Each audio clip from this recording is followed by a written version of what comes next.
올 한 해 하나님을 기쁘시게 하는 삶을 살아갈 때 형통의 복을 받으시고 누리시기를 바랍니다. 8절 너희가 전에는 어두움이더니 이제는 주 안에서 빛이라 빛의 자녀들처럼 행하라. 바울은 에베소 교인들에게 그들의 그리스도를 영접하기 이전 상태의 어둠을 상기시키고 있다라는 거죠. 제가 매일 말씀드리는 게 우리는 믿기 전과 믿은 후에의 삶을 조명해 볼 줄 알아야 돼요. 그 삶의 차이를 우리가 구별하지 못한다고 하면은 아직 눈이 감겨 있는 거예요. 그래서 사람들이 이제 교회를 나와서 예수님의 말씀을 듣고 영적인 눈이 열리는 그러한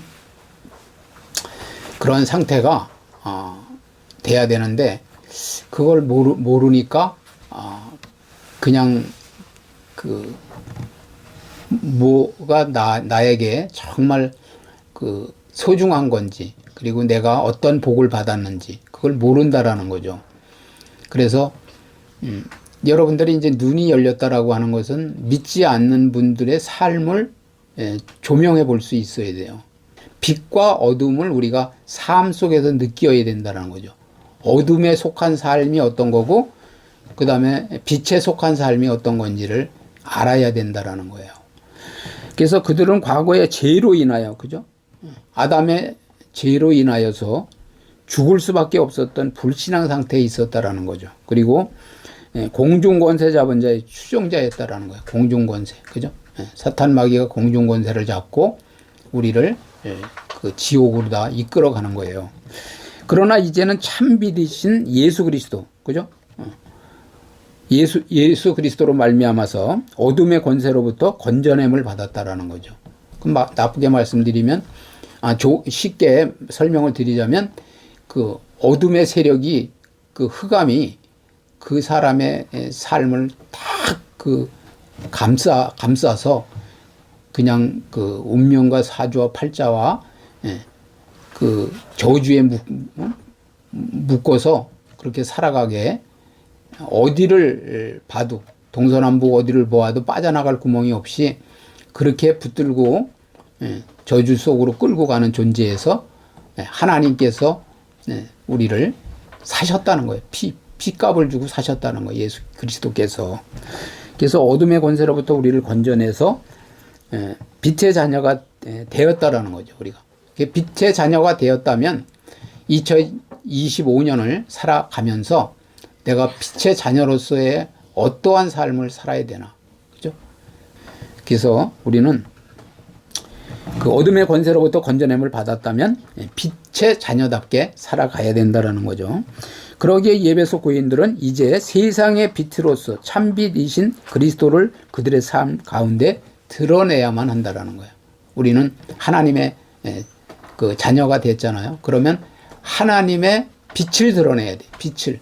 우리가 가는 곳에는 어둠이 물러가야 돼요. 싸움이 있는 곳에 분쟁이 있는 곳에 싸움이 멈추고, 그죠? 그리고 시기와 분쟁과 싸움이 있는 곳에서 우리가 갈 때 평화가 임해야 된다라는 거죠. 그죠? 자, 9절 보세요. 빛의 열매는 모든 착함과 의로움과 진실함에 있느니라. 그죠? 바울은 그리스도와 연합함으로써 말미암아 변화된 그리스도인들이 삶이 그 열매로 증거되어야 함을 언급하고 있다는 거죠.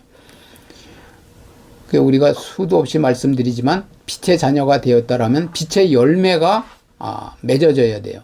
그래서 성령의 9가지 열매를 또 지난번에 말씀을 드렸는데, 그래서 우리는 열매로 그 삶의 열매로 증거되어야 함을 언급하고 있다는 거예요. 변화된 삶의 열매들은 3가지가 있는데, 첫째는 착함이라는 거예요. 타인을 배려하고 사랑으로 대하여서 최고의 선을 베푸는 것을 말씀하고 있는 거예요.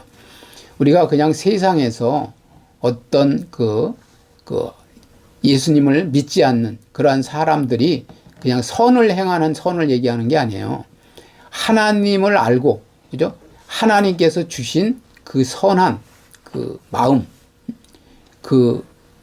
마음으로 이웃을 사랑하는 거예요. 최선의 선을 베푸는 거예요. 그거에 결국은 뭐냐? 전도예요, 전도. 우리도 어둠의 권세에서, 그죠? 예, 건짐을 받았잖아요. 그런 것처럼 그 사람들도 그걸 모른다는 거지. 내가 지금 잡혀 있는 걸 묶여 있는 걸 모른다는 거예요. 그래서 우리가 선을 행하는 것은, 예? 그 양선을 말씀드렸잖아요. 누가 시켜서 하는 게 아니라, 예? 내가 자발적으로, 그죠? 하나님의 내가 선을 받았다면, 그죠? 하나님의 의를 받았다면, 하나님께 우리가 건짐을 받았다면, 우리도 다른 사람들을 그렇게 최선을 다해서 사랑하고 그들에게 선을 베푸는 거예요. 그보다 더, 여러분, 근데 그래서 믿는 사람들이 제일 감사한 건 뭐냐면, 내가 어떻게 해서 믿게 됐는지를 몰라요.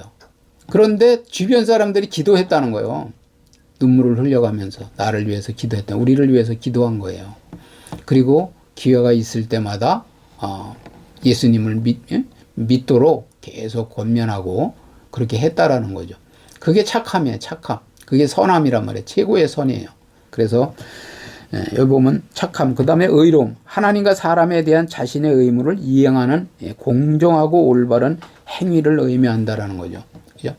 의로움은 인간의 의는 더러운 옷과 같다고 그랬어요. 그래서 사람은 아무리 의롭게 살려고 노력을 해도 의로울 수가 없는 거예요.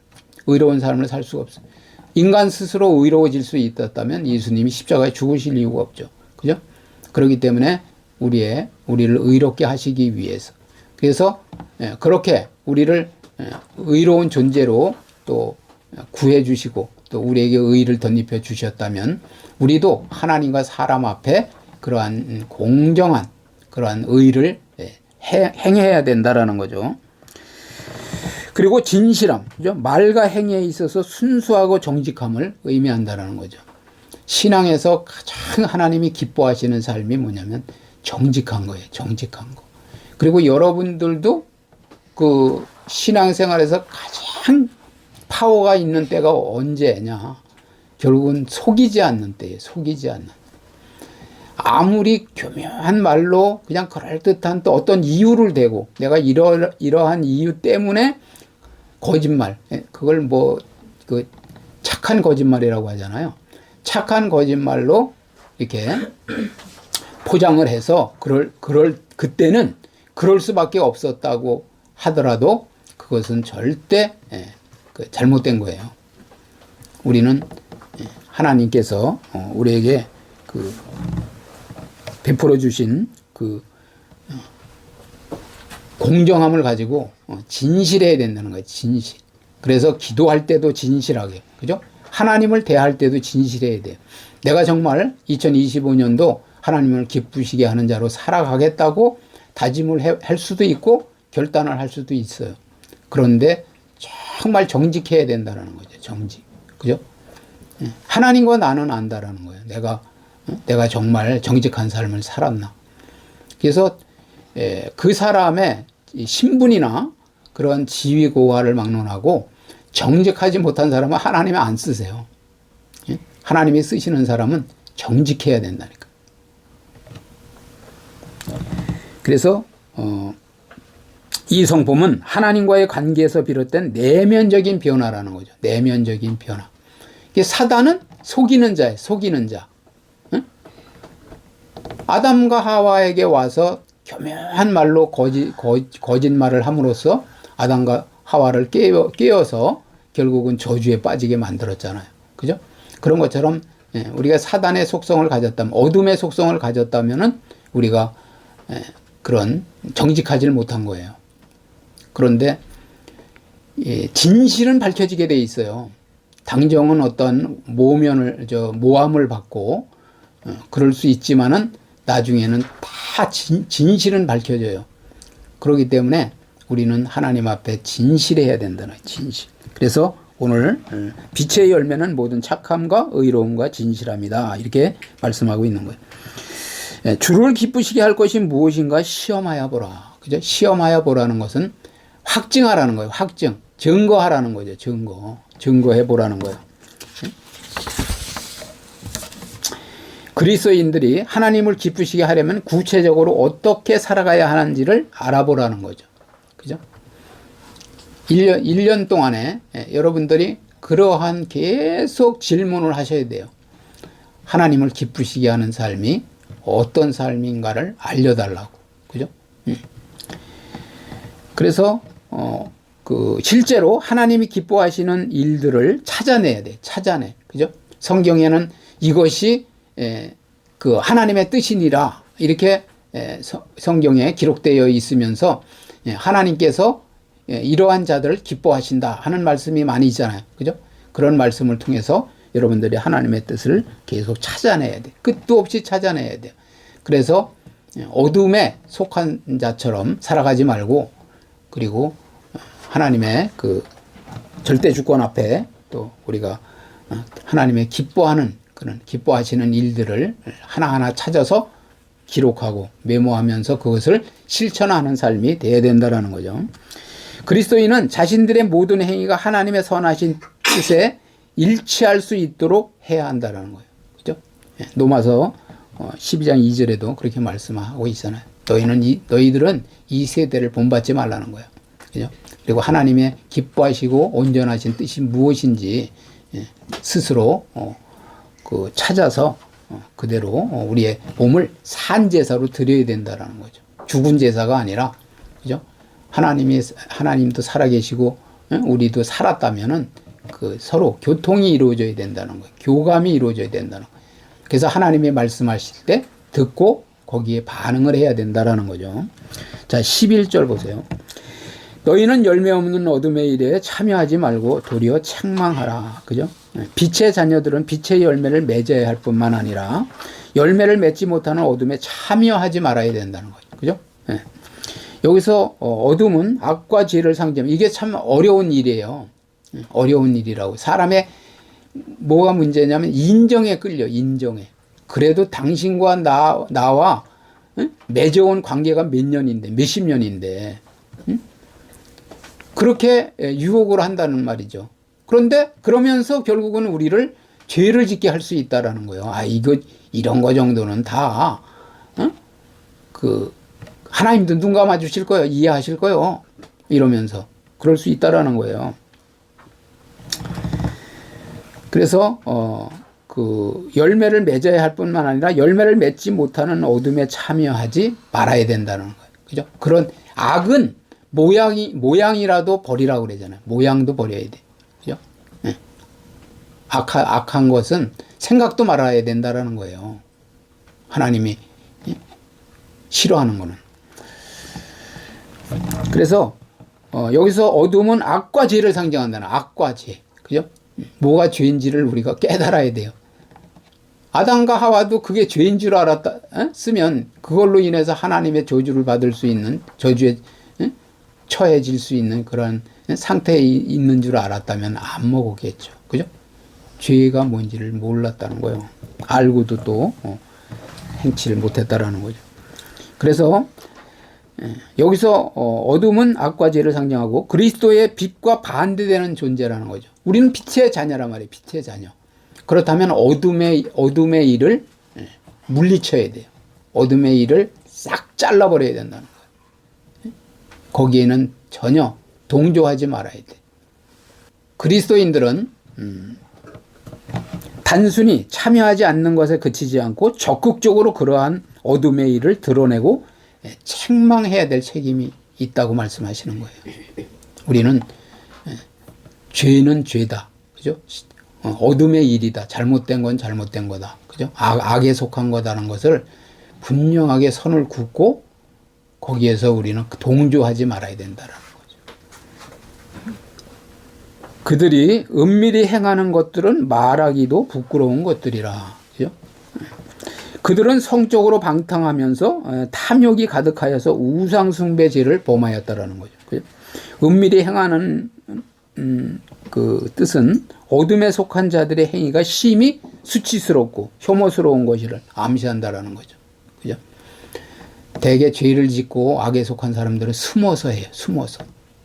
떳떳하게 드러내놓고 하지는 못하고 숨어서 죄를 저지른다는 거예요. 그렇기 때문에 우리는 하나님 앞에, 그래서 이런 말도 있어요.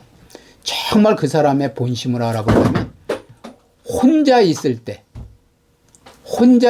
그 사람이 하는 행동이 어떠한가를 보면은 그 사람의 그 성품을 알 수 있다. 그런 말이 있다고요. 자, 13절 보세요. 그러나 책망을 받는 모든 것은 빛으로 말미암아 드러나나니 드러나는 것마다 빛이니라. 그죠? 빛이 있는 곳에 어둠이 드러나는 거예요. 밝혀지는 거예요. 그래서 빛의 자녀인 그리스도인들이 어둠에 속한 자들의 죄악을 책망하며, 그죠? 빛의 열매를 맺는 삶을 드러낼 때 빛의 열매들은 어둠에 속한 자들을 조명하여서 어둠의 행위의 실체를 폭로하게 된다라는 거죠. 그죠? 다 똑같은 그러한 사람들만 있으면은 드러나질 않겠죠. 그죠?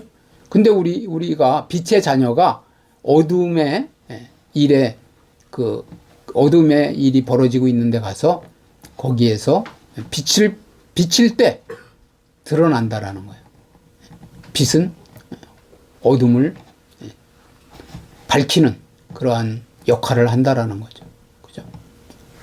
그래서 여러 사람이, 다수가 막 군중 심리에 의해서 예수님을 못 박으라 할 때도, 그죠? 그럴 때도 올바른 그러한 사람들이 있었다면 예수님을 못 박지 않았겠죠. 근데 한 목소리로 다 그냥 바라바를 풀어주고 예수님을 못 박으라고 그랬기 때문에 못 박은 거예요.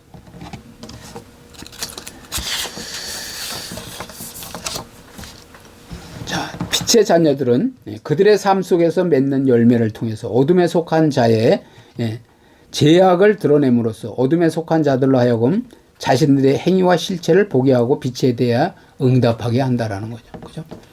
우리가 쉽게 말씀드리면 믿음의 사람들이, 빛의 자녀가 어떻게 행동을 하느냐에 따라서 그들의 실체가 드러나고, 그죠?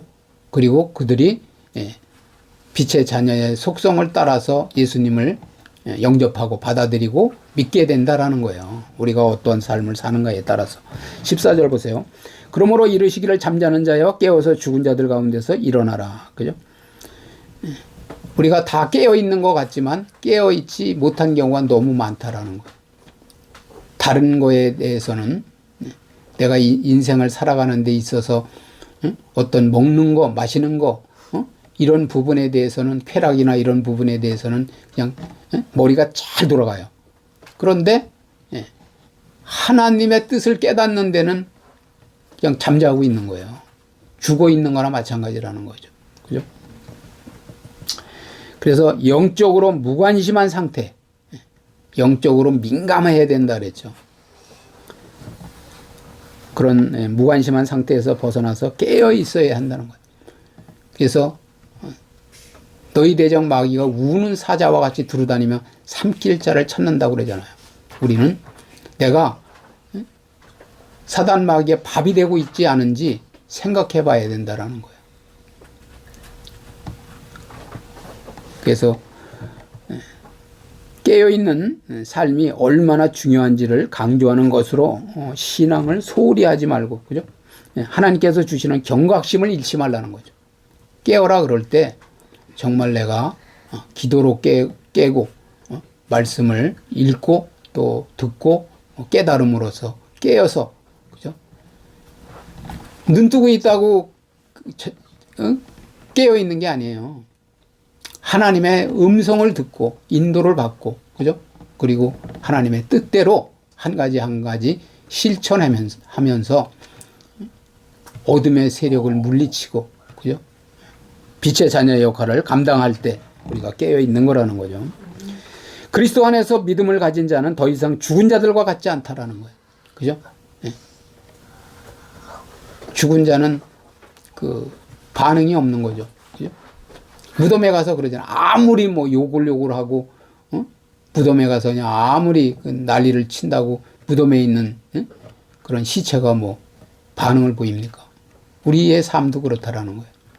우리가 그러한 삶을 살면 안 된다라는 거죠. 그래서 그리스도의 빛이 그들의 삶을 비출 것이라는 약속이 주어졌다라는 거죠. 우리는 빛의 자녀라면 예수 그리스도께서 우리에게 계속 그 복음의 밝은 빛을 비춰주시는 거예요. 우리가 이렇게 사는 것이 참된 빛의 자녀답게 사는 거다 하는 것을 계속 깨닫게 하신다라는 거죠. 그래서 신앙생활은 끝도 없이 깨닫는 거예요. 끝도 없이. 그죠? 그래서 결국은 하나님과의 관계를 회복하고, 그죠? 지속해서 빛 가운데 걸어갈 때. 빛 가운데 걸어가야죠. 어둠 가운데 걸어가면은 아무리 열심히 간다고 하더라도 매일 넘어지고 부딪히고, 그죠? 깨어지는 그런 삶을 사는 거죠. 우리는 참된 빛 가운데 걸어가는 참된 의미와 삶을 발견할 수 있게 된다라는 거죠.